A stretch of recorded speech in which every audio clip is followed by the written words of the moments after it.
उस्मान हजम खे रोज़ो रखाइणु हिकु अहिड़ो कठिन कमु हो जहिड़ो कंहिं पंच खे पाट ते विहारणु या उठ खे पतड़ टपाइणु। छाकाणि त उस्मान पंहिंजे 50 सालनि जे हजाम की ज़िंदगीअ में कॾहिं बि भुलिजी कॾहिं रोज़ो कोन रखियो। रोज़ो त दरकिनार, पर ॿाकरी ईद जे सवा पहर ॾींहं ताईं वारे रोज़े रखण में बि संदसि लाइ नामुमकिन ॻाल्हि हुई। पर अॻियां भा मछॾू मुड़ुस जहिड़ो सफ़र पाना ॿीड़ीअ वारो, अदू मोची ऐं सूमर नानवाई, जिन 11 महीना अॻु इहा साज़िश सिटी हुई उस्मान खे रोज़ो ज़रूरु रखायो वञे। से कीअं था बाज़ अचनि। अदू मोची जो साज़िश जी पाड़ हो तंहिं त माह रमज़ान जी आमद खां काफ़ी ॾींहं अॻु रोज़े जी बरकत ऐं फज़ीलत जे बयान में रिवायतूं ऐं हदीसूं ॿुधाइणु शुरू कयूं। उस्मान खे हिरखाइण लाइ मथस वक़्त ब वक़्तु पधिरो कंदो रहियो त 10 दुनिया ऐं 70 आख़िरत जो सौदो फ़क़ति रोज़ो रखण सां लागू हो ऐं रोज़े रखण जी हालत में बेशती बरकतूं 70% गॾियल व्याज जे हिसाब सां पलाए पयूं थिए। माह रमज़ान जो चंड ॾिठो ऐं अदू मोची स्कीम जी इब्तिदा कंदे उस्मान हजम ते रोज़े रखण लाइ वर्क करणु शुरू करे ॾिनी। उस्मान घणेई गोयूं कयूं ऐं हर भेरे ही चई लवाइण जी कोशिशि कई त संदसि अध खां ज़्यादा उमिरि बग़ैर रोज़नि रखण जे गुज़री वई ऐं हाणे पछाड़ीअ में खेसि हिन तरह पुछ ॿधी महरी छा लाइ बणायो थो वञे। सूमर नानवाईअ उस्मान खे मुखातिब थींदे हिकु ज़ोरदार वाइज़ कयो ऐं अंगनि अखरनि सां साबित करे ॾेखारियईं त रोज़े न रखण जी हालत में उस्मान खे 70 साल सांद दोज़ख में टपाल विरहाइणी पवंदी ऐं उन बैदि ॿिया 70 साल खेसि शैतान जो दफ़्तरदार थी कमु करणो पवंदो, चाहे जहन्नुम में जुतियूं छो न ॻंढणियूं पवनि। उस्मान तुरशुरू थींदे वराणियो, पर रोज़ो हरगिज़ न रखंदुसि। इज़न सवाइ जॾहिं इस्लाम में ज़ोरी जाइज़ न आहे त पोइ खेसि मजबूर छो थो कयो वञे। गज़ब ख़ुदा जो, हिकु अण ॾिठे ते ईमान आणियूं, ॿियो वरी हूंदी सूंदी बुखूं काटियूं। इहा मुस्लमानी यार महांगी थी पए। ईअं चवंदे उस्मान धमकी पिणु ॾिनी त जेकॾहिं खेसि अञा बि ज़ोरी रोज़े रखण ते मजबूर कयो वियो त हू लाहौर वञी या त भंगी क्रिस्तान थींदो या भारत वञी शुद्धी थींदो। ॿिन्ही हालतुनि में ज़िंदगीअ जूं सभु सहूलियतूं सवाइ रोज़नि रखण जे निहायत आसानीअ सां मिली सघियूं थिए। सूमर नानवाईअ जेको असांजी समूरी संगत में मज़हबी ख़्यालु रखंदड़ आहे ऐं हमेशह मानी खाइण वक़्तु बिस्मिल्लाह पढ़ंदो आहे, हिकु ॿ दफ़ा हज ते वञण लाइ पिणु इरादो ज़ाहिर कयो अथसि। हू आज़ान ॿुधण वक़्तु लबेक चवंदो आहे। तंहिंखे उस्मान जे इन्हनि मुलहिदाणनि ॿोलण ते सख़्तु जोश आयो ऐं हिकदमि खट ते चढ़ी बीही उस्मान ते कुफ़र जी फतवा जारी कयईं ऐं ऐलान कयईं त उस्मान जो मुंहुं कारो करे खेसि गॾह ते चाढ़े घुमायो वञे। अदू मोची पेश थियल प्रोग्राम जी मुखालफ़त कंदे ज़ाहिर कयो त उस्मान जो कुदरती तौरु मुंहुं कारो हो, उन जे करे संदसि मुंहं ते दांगी घुमाइणु बेसूद हुई, छाकाणि त माण्हू ईअं सम्झंदा त उस्मान शायदि मुंहुं धोई आयो आहे। इज़न सवाइ खेसि गॾह ते चाढ़णु उस्मान लाइ का नई ॻाल्हि त हुई कोन, छो त हू त रोज़ानो इहो करतूत कंदड़ आहे। किसो को त आख़िर इहो इरादो तरक कयो वियो। उस्मान ते दोज़ख जे अज़ाब ऐं बिश्त जे उमेदुनि जो को ख़ासि असरु न थियो त सफ़र पान ॿीड़ी वारे हिकदमि हिकु पंहिंजे दोस्त पुलिस वारे खे सॾायो। सफ़र जीअं त पुलिस जो परमिट मशीर बि आहे ऐं रोज़ानो शाहिदियूं ॾियणु संदसि हिकु साइड बिज़नेस आहे। तंहिं करे पुलिस सां न फ़क़ति मामूली रस्तो बल्कि पकी सड़क अथसि। पुलिस वारे जे अचणु शर्त सफ़र खेसि पासीरो करे 8 आना खनि चांहि पाणी लाइ ॾेई अर्ज़ु कयो त उस्मान खे रोज़े रखाइण में मदद कई वञे। उस्मान जो पुलिस वारे खां सख़्तु ड्रिजंदड़ आहे ऐं खुलियो खुलायो चवंदो आहे त इन्हनि खे पग बि पराई, पोइ छो न को शरीफ़ माण्हू खान ड्रिजे। पुलिस वारे पंहिंजूं मार्शल टाइप मुछूं विकोड़ींदे उस्मान खे धमकी ॾिनी त रोज़े न रखण करे खेसि नए इस्लामी कानून मुताबिक़ फटका बहया वेंदा ऐं जेल पिणु ॾिनो वेंदो। लाचार थी उस्मान आण मञी ऐं वाइदो कयो त हू आख़िरी जुमे जो रोज़ो ज़रूरु रखंदो। चालाए त आख़िरी जुमे जो रोज़ो सॼे महीने जी कोटा बराबरि हो। रोज़ो रखण खां हिकु ॾींहुं अॻु उस्मान पंहिंजे यारनि दोस्तनि वटि वञी पहुतो ऐं खायुनि रोई गिराटड़ियूं पाए मोकिलायो ऐं खेनि इस्तदा कई त संदसि खाधो पीतो ऐं चयो आखियो बख़्शियो वञे। केतिरनि दोस्तनि खेसि वरजायो त रोज़ो आख़िर कहिड़ो शतीर या लोही गाडरो आहे जंहिंजे रखण सां उस्मान चिभाइटिजी मरी वेंदो। पर उस्मान चयो अदा मौत हर इंसान जे कढ पुलिस पुॻीअ जी या पेरो खणंदो थो रहे। पोइ कहिड़ी ख़बर किथे हली घुटो ॾे। इज़न सवाइ जीअं निंड मौत जी नंढी भेण हुई तीअं रोज़ो बि मौत जी पुफीअ जो पुटु हो। राति जो उस्मान पंहिंजे घर भातियुनि खे हिकु हंधि जमा करे पाण में इतिहाद सां रहण लाइ तलक़ीन कई ऐं बैद में वसियत कयईं त जेकॾहिं सुभाणे रोज़ो रखंदे संदसि क़ज़ा थिए त हू तुर्त पुलिस थाणे ॾांहुं वञनि ऐं सूमर नानवाई अदू मोची ऐं सफ़र पान बीड़ीअ वारे टिनी ते नालेवार खून जो फ़रियाद दाख़िल कराइनि त हिननि साज़िश सिटे उस्मान खे ख़ुदकशीअ लाइ आमादा कयो ऐं 302 कलम सां गॾु 120 क्रिमिनल प्रोसीजर कोड जो फ़ुक़रो बि ज़रूरु लागू कनि। जॾहिं मिड़नी माइटनि उस्मान खे संदसि वसियत जी बजावरीअ लाइ ख़ातिरी ॾिनी तॾहिं बि उस्मान खे एतबार न आयो ऐं अरीज़ी नवीस खे घुराए हिकु दस्तावेज़ लिखायईं जंहिंजे असुल ते सभिनी घर बहादुर भातियुनि जा खॿा अंगूठा वरिताईं। पंहिंजे माल मिल्कियत बनस्बत वसियत कंदे उस्मान चयो त संदसि छिगल खट खुथल मूड़ा ऐं पुराणियूं वाण जूं वेड़ियूं यतीम खाने फंद में जमा कराई वञनि ऐं खाउनि हीअ ख़ातिरी वरिती वञे त संदसि यादगिरीअ में को न को हजाम को दारुल उलूम तइमीर कराई।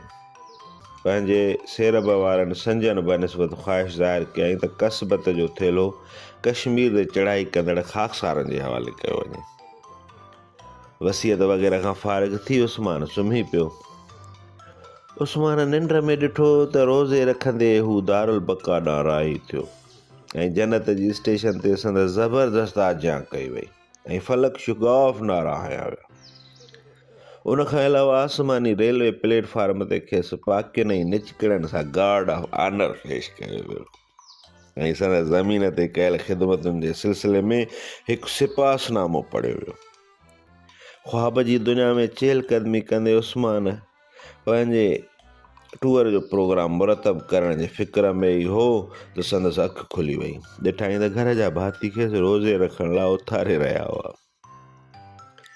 उस्मान घणो ई नटाइण जी कोशिशि कई पर अदू मोची जीअं पाड़े जा 10-12 माण्हू उस्मान खे रोज़े रखण लाइ साणंदा हुआ जे अमले ॾांहुं ॾिसंदे गारियूं गंद चवंदे उथी मानी खाधाईं ऐं सिज उभरण में अञा 10-12 मिंट देरि ॾिसी वरी रिली ताणे सुम्ही पियो। सुबुह जो निंड मां उथी हथ मुंहुं धोअंदे उस्मान हजम थधे पाणीअ जा 2 वठा पी वियो ऐं पोइ तकिड़ो पाड़े जे मुला वटि वञी फ़तवा हासिल कयईं त जेकॾहिं भुल चुक में कुझु पाणी पी वञिजे त का अरबा ख़ता त न थी। मुला फ़तवा जारी कंदे ज़ाहिर कयो त भुल में हू पाणी त दरकनार पर फालूदो नान खतायूं या ॻंढेरियूं वग़ैरह बि खाई थो सघे। पंहिंजो शख़्सी मिसाल पेश कंदे मुला ज़ाहिर कयो हाणे हू घरां नेरनि खायो थो अचे हालांकि खेसि बाक़ाइदा रोज़ो हो। कचड़ी मंझंदि धारे उस्मान ॾिठो त संदसि अखियुनि अॻियां तिरविरा ऐं मथे खे फेरी अचण लॻी। उस्मान ही सोचींदे पाण खे ॾढ ॾियणु लॻो त आख़िर रोज़े में नफ़्स खे मारणो त आहे, नफ़्स मारणु जिहाद अकबर हो।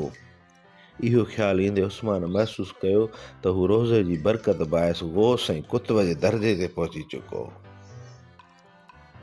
पर हुज़ूर शर्म ऐं नरम दिलि हुअण करे पंहिंजे दुश्मननि खे पिट पारां तो न ॾिनई, न त हू सभु अज़ाब जी बाहि में सड़ी पची कबाब थी वञनि हा। कबाब जो ख़्यालु अचणु शर्त उस्मान जो रोज़ो ढिलो ऐं मकरूह थियणु लॻो, ऐं मकरूह थियण ते हो त पाण संभारे वरितई ऐं उथी वरी भुल चुक में पाणी पी या थधो कयई। शुक्र अल्हम्दुलिल्लाह जो भुल चुक लाइ गुंजाइश रखियल हुई, वरना हिन महिल ताईं उस्मान 40 खनि माण्हू त चक विझी फटे विझे हा। सैलून में ग्राहकनि जे अचण जो ॿुधी उस्मान, जेको रोज़े बाहिस निहायत लाग़र ऐं कमज़ोर थी वियो हुउसि, रेड़ियूं पाईंदे ऐं भितियुनि खे हथ ॾींदे अची दुकान ते वारिद थियो। रस्ते में खेसि 2 मुस्लमान अहिड़ा बि नज़र आया जे बेरोज़ाइता हुआ